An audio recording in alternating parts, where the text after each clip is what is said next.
I stood out not because of my creativity, not because of my intellect, not because of my talents, but solely because of my skin colour. The issue as you get older and older, I feel, are those little unconscious biases that people have that may prevent me from getting a promotion, prevent me from getting a raise. When I was in primary school, there'll be little jokes like, oh, did you not shower properly? You look a bit dirty. Growing up as a woman of colour stemming from a multicultural family, I found it confusing and hard to believe that people took a dislike to me because of being brown. I remember a group of lads came off a train and just completely unprovoked started making monkey noises.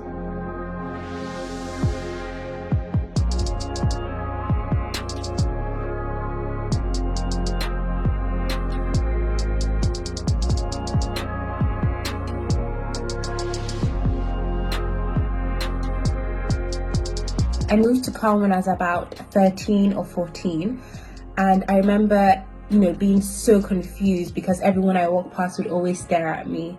I didn't understand then, but I do understand now that it was because it was a predominantly white community where seeing a black person was extremely rare. So what I did is that I tried to suppress and filter out my blackness as much as I could just to fit in, just to stop the stares.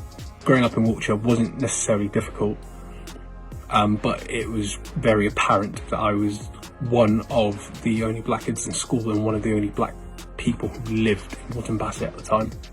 So yeah, have I experienced racism? Yes, in growing up in Wiltshire and growing up in the United Kingdom.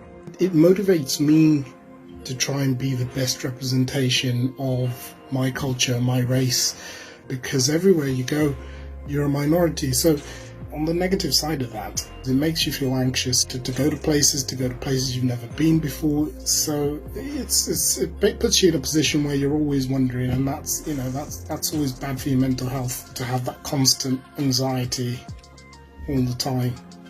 I'm originally from Zimbabwe. I was born in Zimbabwe, and then I moved to England when I was like 9. I moved to a place called Pusey. The fact that I went from two very different societies, I think because I was young, I didn't feel the pressure to conform, to kind of fit in. But nowadays, when I look back, I kind of see how sometimes I had to change the way I acted to kind of fit in. From when I was in primary school, there'll be little jokes like, oh, did you not shower properly? You look a bit dirty. Or little stuff like that, where when you were younger, I guess I didn't understand what racism really was.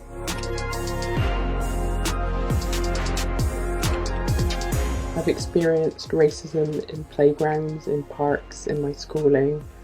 It was only 2 years ago that I left my house and got called a gollywog by a group of lads who drove past me in their car.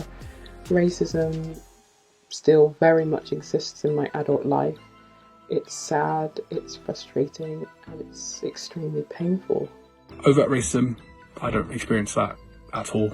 And if I'm honest with you, overt racism doesn't necessarily bother me. The issue as you get older and older, I feel, as you start families and you start developing your career, are those little unconscious biases that people have that may prevent me from getting a promotion, prevent me from getting a raise, prevent me from getting the right level of finance or a mortgage, that sort of thing. I remember a group of lads came off a train and just completely unprovoked started making monkey noises. I didn't react at the time. I thought about it a lot after that, but never really talked about it very much until now. But if I was to generally summarize my experience of living in this country, I wouldn't say that those things have impacted my determination to kind of do things or go places. I went to a pub with my friends once. Some guy was basically just telling us yo, get out, you're not welcome here. And then it got to the point where it was escalating, saying names like the N-word, everything. It was horrible. There was a whole thing that happened in the pub just because we had stepped in. Me and my friend had walked in, and I guess they didn't want black people there. I remember being ostracized about the way I speak and pronounce words, and about my hair. I used to have braids, and when you have braids, you don't need to wash your hair every day. So I have friends asking me Tara, why can't you wash your hair? Like, what's going on? That's disgusting. You know, thinking I'm a dirty girl. So it was very hard for me to explain my lifestyle and my culture to these girls and to teachers as well.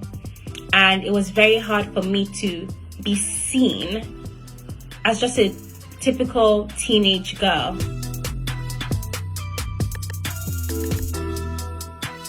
To speak out. Speak up. I wouldn't really be able to sit here and tell you that I have the answer to solve racism. Like, I just feel like everyone just needs to kind of start looking at everybody as human. Don't just leave it up to black people to educate and deal with racism. Have those conversations that are tough to have, because they're probably the ones that are worth having. Planting one seed is better than planting none, but keep watering those seeds. We were all put here on this earth together to grow, so let's do that. The biggest thing I think anyone can do is just understanding that the experiences that you've lived through in life aren't the only experiences that exist in this life. Listen to your black colleagues, your Asian colleagues, when they make it clear to you that they are treated differently. Once we listen to each other, we can all work together to change society.